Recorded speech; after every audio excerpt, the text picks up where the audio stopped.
ሰላም የዩቲዩብ ተከታታዮቼ ዛሬ እንደተለመደ እናንተን ያልም ፍቺ ይዤላችሁ ቀርቤያለሁኝ። ከህልሞቹ ጋር መቅደላይ ነኝ። እንድትከታተሉኝ ጋብዛችኋለሁ።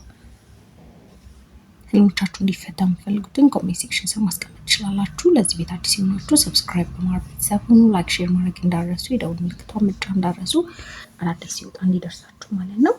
3 ቪዲዮ ካያችሁ በኋላ ደግሞ ካልተፈታ አልተፈታም ካላችሁ ስር ማስቀመጣችሁ እንዳረሱ።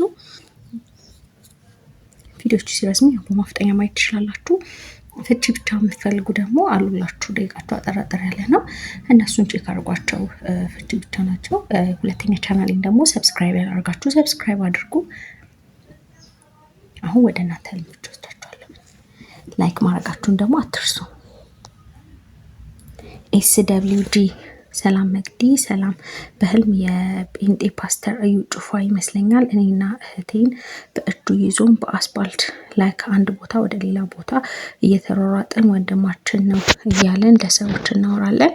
ከዛ ሰው ወደ እኛ ይሰበሰባል። እኛ አንዱን ልጅ 15 ዓመት ልጅ ይመስለኛል። ከዛ እዩ ጩፋ ልጁ ፈሱ አምልጦታል ይላል። እኛ አንገታችን ላይ ማህተብ አለ። ከዛ ነቃው። እኔ ኦርቶዶክስ ነኝ። ሌላ ደግሞ 4 ጎረቤቶቼ ጤፍ አስፈጭተን ይመስለኛል። እኔ ሁለተኛዬን ያስፈጨው ይመስለኛል። እኔ ሰው እንዲያስፈጭልኝ አልፈልግም። ራሴ ሳስፈጭ ነው ጥሩ የሚሆነው። ዱቄት ያምራል፣ ነጭ ነው ያምራል። ለመጫን ጋሪ እየጠበቅን ነቃው። እባክሽ ፍጭልኝ። እሺ ጤፍ ሲፈጭ ያው ጤፍ መከራ ነው። ሲፈጭ ደግሞ ከዛ ነገር ማለፍ ነው። እንደገና ደግሞ የተፈጨ ጤፍ ሀሳባችንን መወጣት ከጭንቀት መገላገል ነው። ስለዚህ በጣም ቆንጆ ነው። ሌላኛው ደግሞ ከአስፓልት ስትሻገሩ ያው ታዋቂ ሰውን በህልም ማየት መጪ አስደሳች ነገር በህይወታችሁ እንዳለ ነው የሚያመላክትሽ። መሻገር ደግሞ ከሆነ ጥሩ ያልሆነ ነገር ወደ ጥሩ ነገር መተላለፍን ነው የሚያመላክተው እና በጣም ቆንጆ ነው። ፈስክን አምልጦታል ያለው ልጅ ያው ሰዎችን ማስቀየም፣ ከሰዎች ጋር መጋጨት፣ ሰዎችን ማስቀየም የሚያመላክተው። ያው ግን እናንተ ግን መሻገራችሁ ምናምን በጣም ቆንጆ ነው። እኛ አንገታችን ላይ ማህተብ አለ። ከዛ ነቃው። ኦኬ ማህተብ ደግሞ ቃል ኪዳን ጽኑ እንደሚሆን የሚያመላክት ነው። ቃል ኪዳን ጽኑ እንደሚሆን የሚያመላክት ነው እና በጣም ቆንጆ ነው። እየተሯሯጥን ያልሽው ሩጫ እድሜ ነው። ቆንጆ ነው እና ያው ታዋቂ ሰውን በአጠቃላይ ማየት በህይወትሽ አስደሳች ነገር መጪ አስደሳች ነገር እንዳለ የሚያመላክት ነው እና ቆንጆ ነው። ሰኒ ሰላም መግዲ ሰላም። በህልም ገላኝ እየታጠብኩ በሳሙና ከሆነ አትክልት ያለው ዛፍ ውስጥ ሆኜ እየታጠብኩ ቢጫ ውሻ እየሮጠ መጣና ሊነክሰኝ። በሳሙና እየታጠብኩ ነበር። ወጥቼ ስሮጥ የሆነ ዱላ አገኘው። አፉንና እግሩን ስመታው ውልቅልቅ ብሎ ሞተ። በጣም ቆንጆ ነው።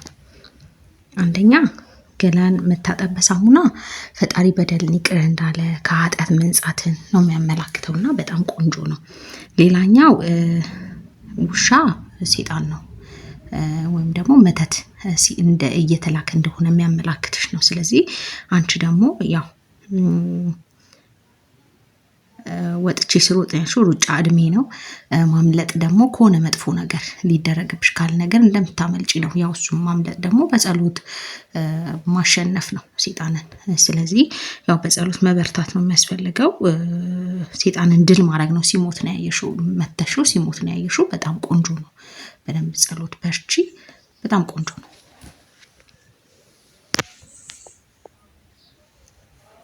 ሀና ሰላም መቅዲ ሰላም። በህልም ዘመድ ቤት ሄጄ ይመስለኛል። ከዛ የቤቷ ባለቤት ትመጣና ሰላም ትለኛለች። እቅፍ አድርጋ ትስመኛለች። ከዛ እሷ ጋር ያወራን እና ስራ እያገዝኳት ነበረ። ከዛ ወንድሜ ይመጣና ወደ ቤት እንሂድ ይለኛል። እኔም እሺ ብዬው ጅንስ ሱሪ ልለብስ ስል ጫማ እንዳረኩ አየሁ እና ጫማውን ማውለቅ ደብሮኝ ነበረ። ከዛ እለብሰዋለሁ። ከዛ አንድ ሴት ቁጭ ብላ ነበረ እና በሱሪ ላይ ሱሪ ትለኛለች። እኔም ጎንበስ ብዬ ሳየው ጅንስ ሱሪ ለብሼ ነበር እና የለበስኩት ሱሪ ላይ ነበር ሌላ ጅንስ ሱሪ ልለብስ የነበረው እና ውይ እልና የደረብኩትን ላወልቀው ስል ነቃው፣ ግን አላወጣሁትም። እሺ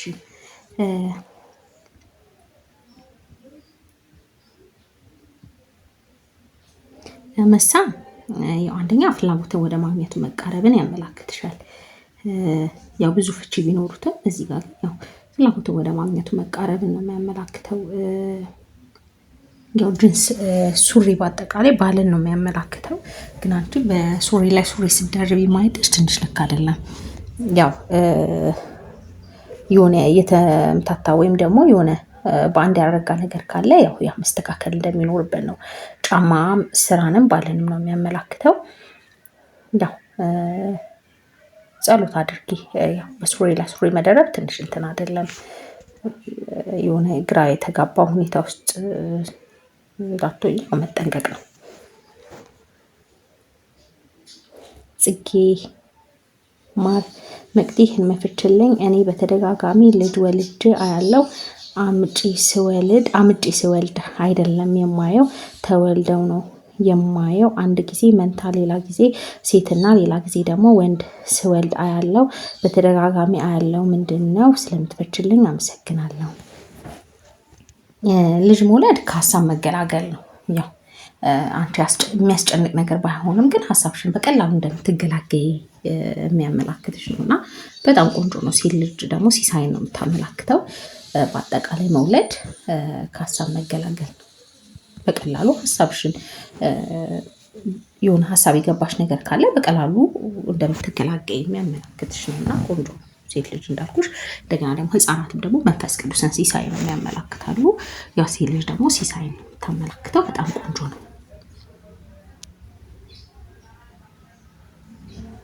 ፍቅርተ ሰላም መቅዲ፣ በህልሜ በፊት ፍቅረኛ ጥምቀት ሆኖ ይመስለኛል የአገልግሎት ስራ ላይ ምንጣፍ እየጠረጉ እኔ ይድረሰኝ ብዬ ምንጣፍ ስጠርግ አየው። እኔ ሀገር ልብስ ለብሼ እና ጥቁር ስኒከር ጫማ አድርጌ ነበረ እና ሲጠርግ ትንሽ አቧራ ነካኝ። ምንጣፍ ይቅርታ አለኝ። እኔም ችግር የለውም ብዬ አራገፍኩት። በተደጋጋሚ አየዋለሁ። ልጁ በህልሜ ምን ይሆን? ስለምትፈችልኝ አመሰግናለሁ። እሺ ጥቁር ጫማ ማድረግ ብዙ ልፋት ያለው ግን ጥሩ ገቢ የሚያስገኝ ስራ ነው ያመላክትሻል። ሀበሻ ልብስ ደግሞ ጸጋ፣ ክብርን፣ ቋሚ ሀብትን፣ ትዳርን ነው የሚያመላክተው እና በጣም ቆንጆ ነው። የአገልግሎት ስራ ስትሰሪ የሚያየሽው በጣም ቆንጆ ነው። በረከት ማግኘት ነው። በጣም ቆንጆ ነው። ምንጣፍ ሀብትን ነው የሚያመላክተው እና ቆንጆ ነው። አዋራውን ማራገፍሽ ጥሩ ነው። አዋራ ነው ትንሽ ጥሩ ያሉ ነው። ያው ስታራግፊው ማይተሻል ቆንጆ ነው። ያ ልጅ ደግሞ ደጋግመሽ የምታዩ ያ ሰውም እያሰብሽ እንደሆነ የሚያመላክትሽ ነው። ማህሌት እንዴት ነሽ የኔ ውድ? እግዚአብሔር ይመስገን። በህልም የፍቅረኛ አይነት ነጭ ሽፍን ጫማ ስገዛ፣ ነጭ ጫማ የሚያመላክተው ብዙ ልፋት የሌለው ጥሩ ገቢ የሚያስገኝ ስራ ነው የሚያመላክትሽ። በጣም ቆንጆ ነው።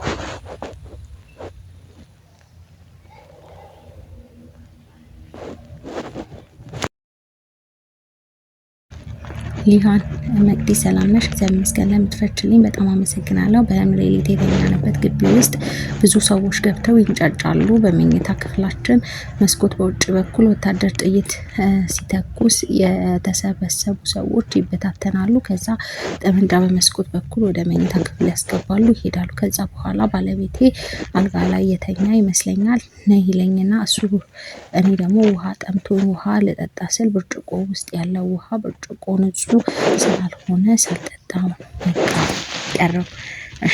ያ ውሃ እህል ውሃ ነው። ብርጭቆ ንጹህ አለመሆኑ ጥሩ አይደለም። ብርጭቆ ሰው ነው የሚያመለክተው እና ያው ንጹህ ያልሆነ ቆሻሻ ከሆነ የኃጢአትን ነው የሚያመለክተው፣ ጥሩ አይደለም። ሌላው ሲተኮስ ማየትሽ መጥፎ ቃላትን ነው የሚያመላክተው። ወታደር ደግሞ ማየት አንደኛ ጠባቂ መላእክትን ያመላክታል። ሁለተኛ ደግሞ ስህተት እንዳንሰራ መጠንቀቅ እንደሚኖርብን የሚያመለክት ነው እና ያው ጸሎት ማድረግ ነው። አልጋ ያው ጸጋ ነው። እንደገና ደግሞ ትዳር ነው። አልጋ ያው ስተኝም አላየሽም ወደ እሱ ጋር ሄደሽ ስተኝም አላየሽም። ያው ብርጭቆ ንጹህ አይደለም ብዬ ተውኩት ነው ያልኩት።